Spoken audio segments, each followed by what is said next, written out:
Council کے اندر یہ بحث چلی اور کوئی تقریباً 1.5-2 گھنٹے تک یہ بحث چلتی رہی. قبلہ ڈاکٹر ایاز صاحب بھی یہاں تشریف فرما ہیں. وہاں ایک بات آئی اور وہ نقطہ میں ضروری سمجھتا ہوں کہ یہاں پر بھی ہم ضرور ذکر کریں. کوئی شخص اگر کسی کے فضائل بیان نہیں کر سکتا, ڈزنٹ میٹر, کوئی بات نہیں, وہ اگر فضائل بیان نہیں کرتا کوئی مسئلہ نہیں. کل 18 ذی الحجہ یوم شہادت امیر المومنین حضرت سیدنا عثمان غنی رضی اللہ تعالیٰ عنہ ہے. اگر کل کوئی شخص ظہر کی نماز کے بعد اپنی مسجد میں, اپنے مکتب میں, اپنے ادارے میں, اپنی امام بارگاہ کے اندر حضرت سیدنا عثمان غنی رضی اللہ تعالیٰ عنہ کے فضائل بیان نہیں کرتا, کوئی مسئلہ نہیں, اس پر ہمیں کوئی اعتراض نہیں. کوئی کسی کے فضائل نہیں بیان کرتا. لیکن جس نقطے پر ہم سب کو آنا چاہیے, دفع المضرۃ اولا من جلب المنفعت, توہین برداشت نہیں ہوگی.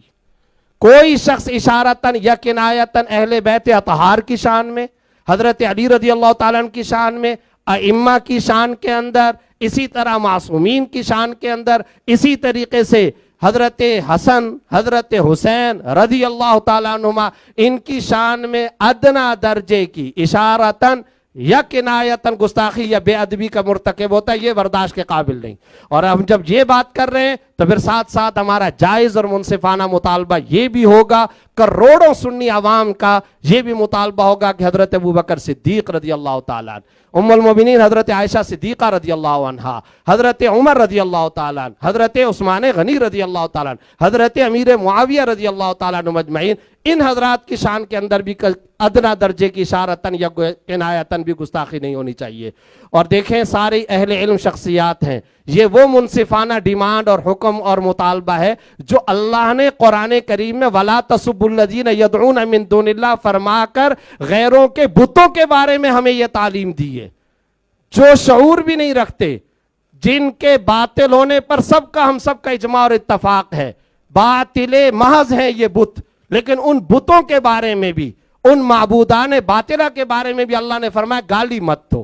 تو پتہ چلا گالی کسی کی مذہبی مجبوری نہیں ہے, لہٰذا توہین نہیں ہو, بے احترامی نہ ہو, گالی نہ ہو, گستاخی نہ ہو. اس نقطے پر ہم سب کو آنا بھی چاہیے اور اپنے فالورز کو بھی لانا چاہیے. اور آخری بات یہ کہہ کر کے میں بات ختم کرنے لگا ہوں, صراحتاً گستاخیوں کا ہمارے پیر صاحب نور اللہ قادری صاحب بیٹھے ہیں, کچھ حکومتی زعماء ہوا کرتے ہیں, پیغام پاکستان, اسی طرح ماشاءاللہ ڈاکٹر قبلہ ایاز صاحب, اور ہمارے ان زعماء کی محنتوں سے صراحتاً گستاخیوں کا سلسلہ تو کچھ بند ہو رہا ہے, اس پر تو بند باندھا جا رہا ہے. لیکن میں بڑے درد دل کے ساتھ ایک بات آپ حضرات کی خدمت میں عرض کرنا چاہتا ہوں, انٹرنیٹ کے ایک کلک پر جائیے, افسوس کے ساتھ کہنا پڑتا ہے, مقدسات کے باب میں ذو معنی جملے کہنا, اشارتاً گستاخیاں کرنا,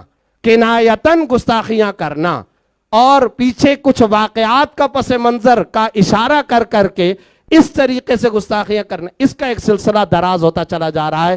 برائے کرم اس نقطے کی طرف بھی ہم سب کو متوجہ ہونا چاہیے. گالی کسی کی مذہبی مجبوری نہیں ہے, بے احترامی کوئی اہل بیت کی شان کے اندر نہ کرے, بے احترامی کوئی صحابہ کرام کی شان کے اندر نہ کرے.